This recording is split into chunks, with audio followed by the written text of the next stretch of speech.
환상을 통해 하나님의 영광이 예루살렘과 이 성전을 떠나는 모습들을 우리는 보고 있습니다. 처음에는 지성소, 그 지성소의 문지방, 그리고 이제 문 위로 하나님의 영광이 점차 성전 외곽으로 이동하기 시작하는 거죠. 그리고 오늘 11장에 이르면 이 성전이 하나님의 영광이 성전을 넘어서 예루살렘 성을 지나 산 위에 임하고 계심을 우리는 발견하게 됩니다. 23절 말씀인데요. 여호와의 영광이 성읍 가운데에서부터 올라가 성읍 동쪽 산에 머무르고 하나님의 영광이 예루살렘을 떠났습니다. 성전을 완전히 떠났습니다. 참 슬픈 일인 거죠. 그러나 이 일은 반드시 일어나야 할 일이었습니다. 왜냐하면 하나님께서는 남유다의 죄악을 보셨고 그냥 두지 않기로 결정하셨습니다. 그래서 에스겔 선지자 이전에 예레미야 선지자를 통해서 이미 내가 이 성전을 버리고 내가 이 예루살렘을 버릴 거라고 하나님이 말씀하고 결정하셨기 때문입니다. 예레미야 7장 14절의 말씀을 우리가 함께 읽겠습니다. 시작. 그러므로 내가 실로의 행함같이 너희가 신뢰하는 바 내 이름으로 일컬음을 받는 이 집 곧 너희와 너희 조상들에게 준 이곳에 행하겠고. 아멘. 하나님께서 이 집 곧 성전을 어떻게 하신다 말씀하십니까? 실로의 행함같이 하겠다 말씀하십니다. 실로는 솔로몬 성전 이전에 성막이 있었던 곳이었습니다. 여호수아 시절부터 사사 시대에 이르기까지 하나님의 성막 그리고 언약궤가 있었던 곳이 바로 실로였습니다. 그런데 이스라엘 백성들이 이 사사 시기를 걸쳐서 범죄했습니다. 대제사장 엘리와 그의 아들들이 심각한 범죄를 저지릅니다. 그러자 어떻게 됩니까? 실로의 성막은 파괴되고 블레셋 사람들이 하나님의 언약궤를 약탈해가는 일이 발생합니다. 하나님께서 실로의 행함같이 이 예루살렘에 행하겠다고 선포하십니다. 내가 예루살렘 파괴하겠다. 내가 내 집 이 성전을 떠나겠다고 하나님이 분명 말씀하셨습니다. 그것이 오늘 이루어진 것이죠. 그리고 하나님께서는 이어서 유다 백성들에게 이렇게 경고하셨는데요. 예레미야 우리 1장 13절 말씀입니다. 여호와의 말씀이 다시 내게 임하니라. 이르시되 내가 무엇을 보느냐 대답하되 끓는 가마를 보나이다. 그 윗면이 북에서부터 기울어졌나니 하니.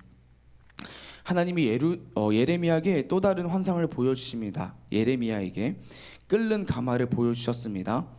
하나님의 진노가 하나님의 심판이 끓는 가마처럼 이 유다의 예루살렘에 쏟을 거라고 하나님이 말씀하셨습니다. 그래서 하나님께서는 유다 백성들에게 이렇게 말씀하십니다. 이제는 예루살렘에서 살지 말고 너희가 바벨론에서 살아야 된다. 너희가 바벨론에서 집을 짓고 살라고 말씀하시는데요. 예레미야 29장 4절에서 5절 말씀 제가 읽겠습니다. 바벨론으로 사로잡혀가게 한 모든 포로에게 이와 같이 말씀하시니라. 너희는 집을 짓고 거기에 살며 텃밭을 만들고 그 열매를 먹으라. 하나님이 말씀하시는 거죠. 너희는 이제 예루살렘이 아니라 바벨론에서 살아라. 내가 예루살렘 심판할 거다. 너희가 바벨론에서 내가 너희를 보존하고 지키겠다고 말씀하셨습니다. 예루살렘은 이렇게 분명하게도 심판 속에서 망하게 될 거라고 하나님 말씀하십니다. 이와 같이 하나님은 말씀하셨고 또 말씀대로 하나님의 영광은 예루살렘을 떠났습니다. 그러니 이 말씀을 들은 유다 백성들은 어떻게 하는 것이 당연한 거였을까요? 예루살렘을 떠나는 것, 하나님 말씀처럼 떠나서 바벨론에서 집을 짓고 사는 것이 당연한 일이었습니다. 그것이 사는 방법이었습니다. 그런데 오늘 성경을 보니까요, 아직까지도 이 예루살렘에 있는 사람들이 있었습니다. 하나님의 영광이 떠났음에도 불구하고 아직까지도 성전에 머무르는 이상한 사람들이 있는 겁니다. 에스겔서 11장 1절 말씀을 저희가 함께 읽겠습니다. 시작. 그때 주의 영이 나를 들어 올려서 여호와의 전 덕뭇 동양한 문에 이르시기로 보니 그 문에 사람이 25명이 있는데 내가 그 중에서 아술의 아들 야하사냐와 브냐나의 아들 블랴다를 보았으니 그들은 백성의 고관이라. 아멘. 무려 25명이 있습니다. 그들은 고관이었습니다. 유다의 지도자들이었죠. 그들이 아직까지도 예루살렘 성벽 그리고 성전 안에 있는 겁니다.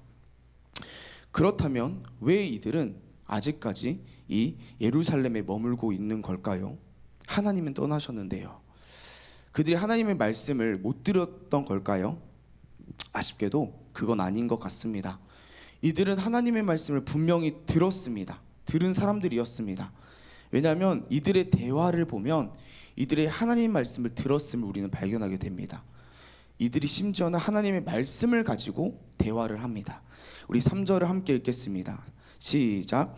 그들의 말이 집 건축할 때가 가깝지 아니한즉 이 성읍은 가마가 되고 우리는 고기가 된다 하나니 아멘. 이들이 이렇게 먼저 말합니다. 집 건축할 때가 가깝지 아니하냐? 지금 집을 새로 만들 때가 가까워졌다고 말하고 있는 거죠. 이 예루살렘에 우리가 집을 지을 때가 되었다고 이 사람들이 대화하고 있습니다. 그런데 성도님들, 하나님께서는 어디에다가 집을 지으라고 말씀하셨습니까?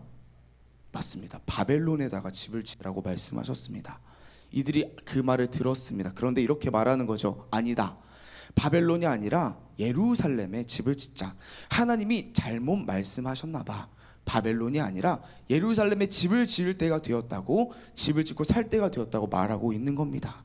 하나님 말씀을 약간 병영해서 적용합니다. 그리고 그들이 이렇게 예루살렘에 집을 지어야 할 이유를 이어서 말한대요. 3절 하반절입니다. 이 성읍은 가마가 되고 우리는 고기가 된다 하니. 예루살렘 성벽이 가마이고 우리가 고기라고 말합니다. 성도님도 혹시 집에 쿠쿠 하나쯤 있으시죠? 네, 우리 집에 좋은 쿠쿠 전기밥통 하나쯤은 다 가지고 삽니다. 밥을 넣고 보온 기능만 누르면 1시간, 2시간, 5시간, 8시간이 지나도 이 밥이 잘 쉬지가 않습니다. 이 쿠쿠가 얼마나 대단한 철밥통인지 이 철밥통 안에서 밥이 변화되지 않는 거죠. 오늘 마치 이 고관들이 이렇게 말합니다. 이 예루살렘 성벽이 우리에게 쿠쿠다. 예루살렘만 있다면, 이 철밥통만 있다면, 이 가마만 있다면 우리는 결단코 망하지도 않을 거고 우리는 언제나 안전할 거라고 이들이 이 성벽 최고라고 말하고 있는 거죠.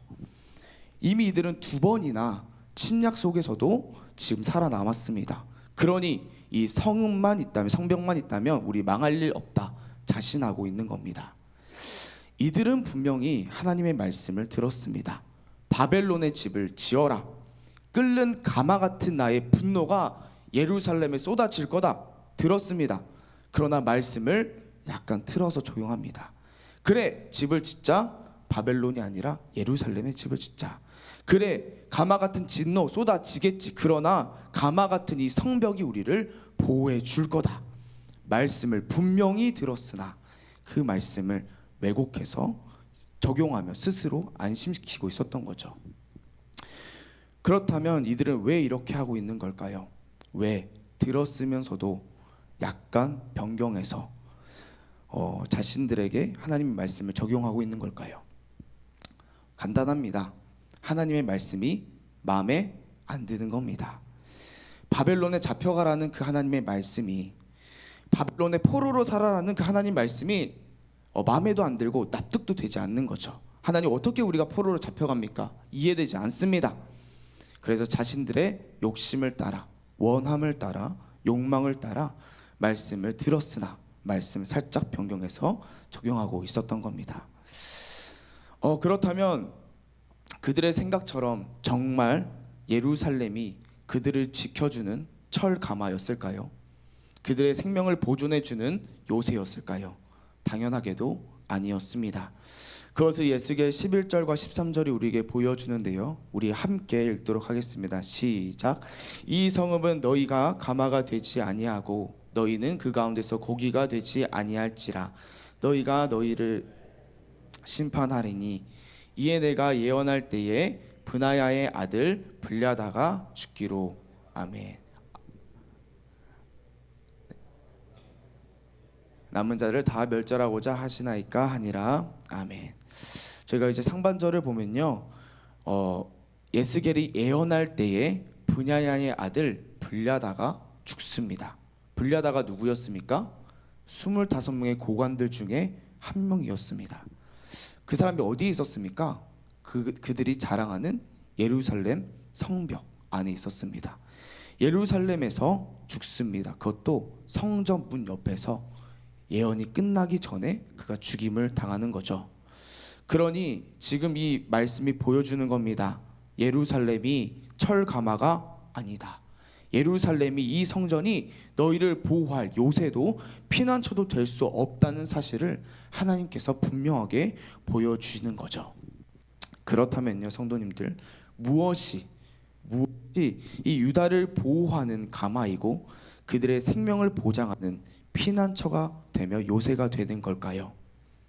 예루살렘도 아니라, 성전도 아니라 바로 하나님 한 분만이 그들의 피난처가 되셨습니다. 우리 16절인데요. 우리 16절, 우리 노란색 글씨를 함께 읽겠습니다. 시작. 그들이 도달한 나라들에서 내가 잠깐 그들에게서 성소가 되리라 하셨다 하고. 아멘. 하나님께서 내가 성소가 되어 주겠다고 말씀하십니다. 그것도 바벨론에서. 너희가 포로로 잡혀간 그 땅, 망할 거라고 말한 그 땅에서 내가 너희를 보존하고 지키며 보호하는 너희의 요새이며 피난처이고 성소가 되어주겠다고 하나님이 말씀하시는 거죠. 예루살렘이, 성벽이 너희를 보호할 수 없다는 겁니다. 내가 너희의 성소이며 어느 곳에서도 너희를 보호하는 자이라고 하나님이 말씀하십니다. 그러니 성도님들, 우리가 누구만 의지하면 되는 겁니까? 하나님만 의지하면 되는 겁니다. 우리가 누구의 말씀만 따르면 되는 겁니까? 하나님의 말씀만 따르면 되는 겁니다. 하나님의 말씀만 따르는 것이 우리의 유일한 살 길임을 오늘 성경이 말해주고 있는 겁니다. 하나님만 따르고 하나님 말씀만 따르면 됩니다. 이것은 그렇게 어려운 일이 아닙니다. 복잡한 일이 아닙니다. 하나님만 따르고 하나님 말씀만 의지하는 겁니다. 명확하고 너무나 간단한 일입니다. 그런데요, 이렇게 간단한 일이 내 문제가 되면 복잡해집니다. 너무 쉬워 보이는 일이요, 내 문제가 되면 참으로 어려워짐을 발견하게 됩니다. 우리는 살아가며 많은 문제들 앞에서 우리가 고민을 합니다. 이걸 해야 될까, 저걸 해야 될까, 무엇이 맞을까 고민합니다. 왜 고민할까요? 하나님께서 무엇을 원하는지 몰라서, 하나님의 말씀이 무엇인지 몰라서 우리가 고민할까요? 아닙니다. 우리는 오히려 하나님이 원하시는 것을 분명하게 잘 알고 있습니다. 원수를 사랑하라고 하십니다. 7번씩 70번 용서하라고 말씀하십니다. 왼뺨 맞으면 오른뺨 돌려대라고 하십니다. 내가 고민하는 그 문제 가운데에 우리는 하나님이 무엇을 원하시는지 너무나 잘 알고 있습니다. 뻔히 보입니다. 그래서 우리가 고민합니다. 내가 원하는 것과 하나님의 원함이 다르기 때문입니다. 잘 아는데 순종하기가 어려운 거죠. 분명히 아는데 하기가 싫은 겁니다. 내가 원하는 것과 하나님이 원하시는 것이 너무나 달라서 우리가 고민하고 우리의 마음이 힘듭니다. 하나님의 말씀대로 하면 내가 원하는 대로 안 될 게 뻔하기 때문에, 하나님 말씀대로 하면 내 화가 안 풀릴 게 분명하니까, 하나님 말씀대로 하면 손해보고 무시당할까 봐 우리가 고민하는 거죠. 하나님은 바벨론으로 가라 말씀하십니다. 그게 내 뜻이라고 하십니다. 그러나 우리가 예루살렘에 머물기를 자처한다는 겁니다. 우리가 참 연약합니다. 오늘 그런 우리를 향해서 하나님은 거듭거듭 말씀하시는 겁니다. 내가 바벨론에서 너희의 성소가 되겠다 말씀하시는 거죠. 내가 너희의 성소가 되어주겠다. 다른 것이 아니라요, 우리의 생각, 계획, 우리의 원하는 바가 그것이 우리를 보장하는 것이 아니라 내가 너희를 보장하겠다. 심지어는 바벨론, 그 황폐한 곳, 너희가 원하지 않는 그곳에서조차도 내가 원하는 바, 너희를 내가 원하는 뜻 가운데 나의 힘으로 너희를 지키겠다고 하나님이 말씀하시는 것이죠. 성도님들, 때로 하나님이 원하시는 것과 내가 원하는 것이 다를 때가 있습니다. 아니요, 사실은 때로가 아니라 너무 많이 있습니다. 그곳은 마치 죽기 싫어도 가기 싫은 바벨론 같이 보일 때도 있습니다. 그러나 하나님이 말씀하십니다. 그곳으로 가라고, 내가 그곳에서 너와 함께하며 성소되겠다고 말씀하십니다. 그곳에서 우리에게 살힘 주시고 하나님의 일하심 보이겠다고 하시는 거죠. 그러니 성도님들, 오늘 하루도 그 하나님이 말씀하신 그곳 가운데 나아가시는 성도님들 되시길 소망합니다. 그곳이 어느 곳이 되었던 간에 하나님을 따라 하나님과 동행하시는 성도님들 되시기를 소망합니다. 바벨론일지라도, 우리가 오늘 찬양한 아골 골짝 빈들일지라도 하나님이 동행하시기에 그곳이 천국이며 그것이 성소이며 그곳이 내가 있어야 할 곳이라고 고백하며 하나님과 함께 하시는 모든 성도님들 삶 되시기를 소망합니다. 우리 함께 기도하시겠습니다. 하나님, 오늘도 우리가 많은 고민을 가지고 나아갑니다. 우리의 믿음이 연약해서 하나님이 무엇을 원하시는지 분명히 알면서도 우리는 고민할 때가 너무도 많이 있음을 오늘 이 시간 하나님 회개하며 나아갑니다. 다시금 오늘 말씀을 통해 하나님께서만 우리의 유일한 성소가 되어주시고 피난처 되심을 고백합니다. 비록 나의 원함과 다를지라도, 비록 그곳이 바벨론같이 아골 골짜기처럼 힘들어 보이는 곳일지라도 하나님이 원하시기에 그 자리에 서며 하나님이 원하시기에 그 자리에서 하나님과 동행하는 인생 되도록 하나님 우리를 붙들어 주시옵소서. 예수님 이름으로 기도드렸습니다. 아멘.